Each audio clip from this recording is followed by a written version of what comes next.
Welcome to this second episode of Kitchen Hacker. Today we're gonna make some vegan cake cookies. I'm gonna be using a robo mixer, which is quite faster. We also have a blender, but it's a little harder. It works well with the blender, guys, if you want to make it that way. Once we start any kind of cooking, we have to think of everything in priority of time. For the recipe, as you can see on the top left, I'm gonna use either bananas or potatoes, and today I'm gonna use a mix of both. You can use either of them. So for the potatoes, you need to cook them a little bit before you insert them into the paste. So we're gonna start some boiling water. We're gonna start this, and we're gonna start the oven right away. I thought about making a batch with apple and cinnamon, and we got some delicious chocolate, a classic for everybody to enjoy. And I'm gonna make one very simple, just with a little bit of vanilla extract. Like I said, we started the potatoes. Now I'm gonna cut them in small pieces for them to cook real fast.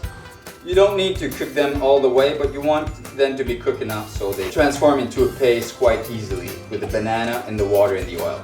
So if you don't feel comfortable cutting all the way up in the air like this, guys, don't worry. Use a cutting board. Make yourself comfortable.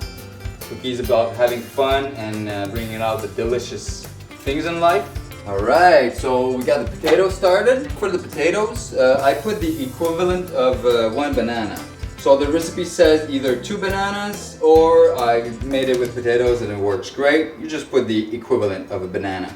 I'm going to do this recipe half and half. The next thing that's going to take a while before we start preparing the flour with the sugar and everything is going to be caramelizing the apple with a little bit of cinnamon. I'm going to start by taking the heart off. This. You can just go on the cutting board like this if you're feeling more comfortable. Ideally, you want to cut them in small pieces. It's going to be easier to integrate and also eat in the cookies. So as a technique to cut things, when you're using a chef knife, you want to put your fingers behind your thumb, and the thumb also sticking in the inside, never on the outside. You don't want any part of your finger to really come across, because this is where you're going to cut your blade. So you just want to be able to stick your blade, put it on the side of the fingers, and from there you'll be able to have a nice quick cutting motion. Put my fingers on top of it, and I'm just gonna go swirling that knife. So I don't want to put oil necessarily because I'm gonna cook some apples. So I'm just gonna put a little bit of water to make sure that it doesn't stick inside the pan.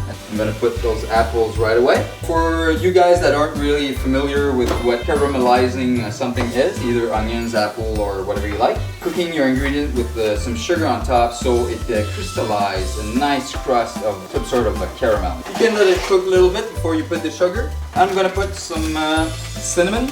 Don't want to put too much. A teaspoon for sure. Just gonna spread it so they all have a little bit on them.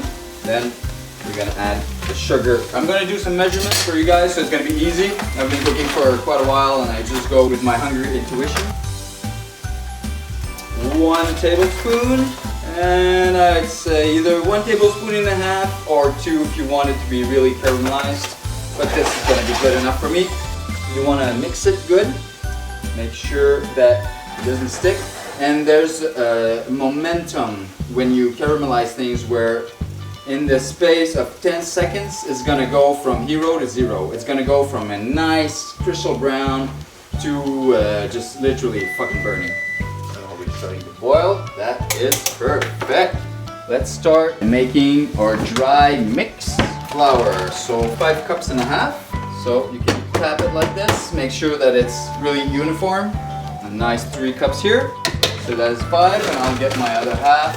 If you have a little less or more that it says in the recipe, it's not too bad, but you should try to make it as precise as possible. Cooking is chemistry and you don't want to fuck it up. Sugar, baby.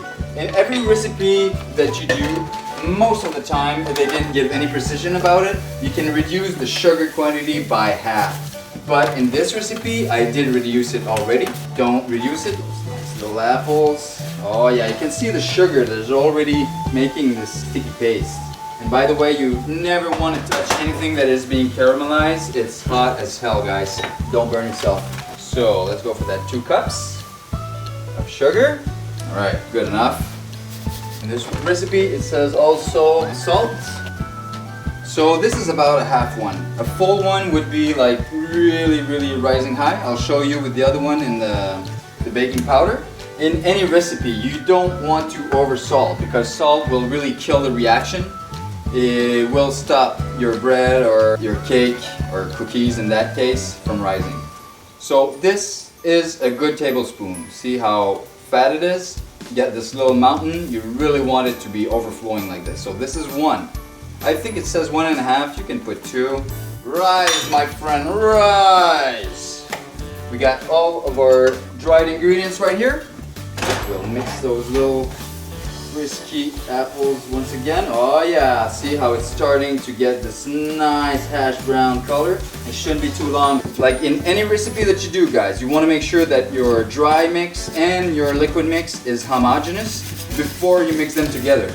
If you have some batch of flour or some batch of baking powder or whatnot, it will compromise the integrity of your recipe.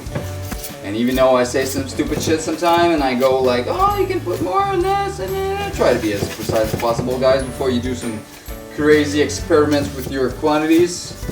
Make sure that when you mix, you get a little bit that splash all over the place. Makes you look more like a real cook. But never complain, guys. Never complain. Just do it. Oh yeah. Oh, and while I'm doing this, the apples are burning. So I'm gonna stop this right now. It's gonna be good enough. Already starting to smell a little bit like burn, but this is good. A little burn is good. So I'm gonna take a small bowl, put them in there so it stops cooking. By the way, I'm gonna put it in the sink, but you don't want to put water in a hot plate right away. The thermal shock is really gonna destroy your pan and is gonna make it flex all over the place. I'm gonna put this on the side. You guys want to prepare some hot water. I'm gonna add some flax seeds and Chia Prana seeds. It helps do like the banana and the potatoes. It replaces the egg, so it's gonna help the mix really stick together. And to be able to use flax seeds and Chia Prana in this way, we just need to let it rest in a little bit of hot water, and all the gelatin is gonna come out of it. Let's go with teaspoons, and we're gonna put 1 Chia Prana and 2 flax. Use our flax seed right away. So if you guys at home are using a blender, I suggest doing this liquid mix in 2 parts. So put half the banana, half the potatoes, half the oil, half the water, and then incorporate it all together into the dry mix. I got a nice, crazy good robot here, so I'm just gonna put it all at once.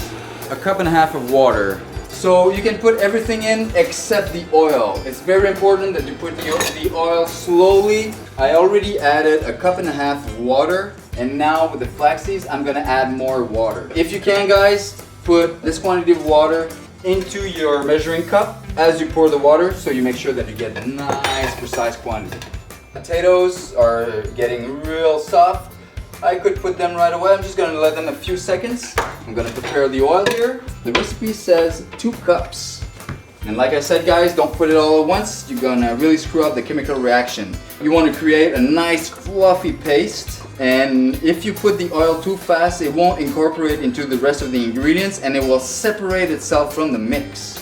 Les patates, ça va être bon. On va écouter ça, puis on va tout de suite mettre ça là-dedans. So now we're gonna put all the potatoes here. I'm gonna add also this little mix of seed. Let's just fucking put it in. Let's start this. You want to put the oil very slowly. You can already see, it looks like yogurt. That's what you want to see. If you see the oil that is separating from the rest of your mix, you're in for a downtime.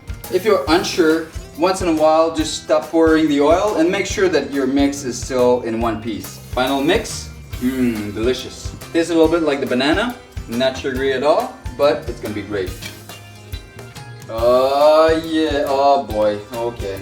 Now that we added both homogeneous dry ingredients and homogeneous liquid ingredients, we want to make the next mix homogeneous. I always start with the spatula or spoon to mix it. Eventually I go with the hand. I put some love, some sex intentions. Right, so this is good enough. So I'm gonna try and take it off from my hands.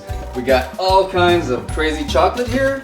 My roommate just bought this and I'm like, yeah, that's gonna be fucking amazing, some cookies. So we're gonna try it out. Gonna break them apart a little bit. Now I'm gonna put a bunch of black chocolate too.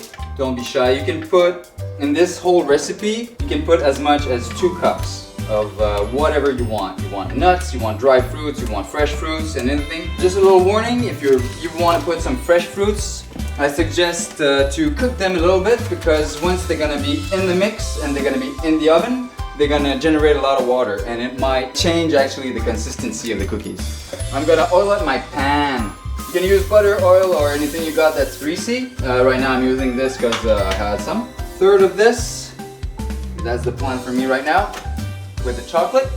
Oh yeah! And now let's make some nice little balls.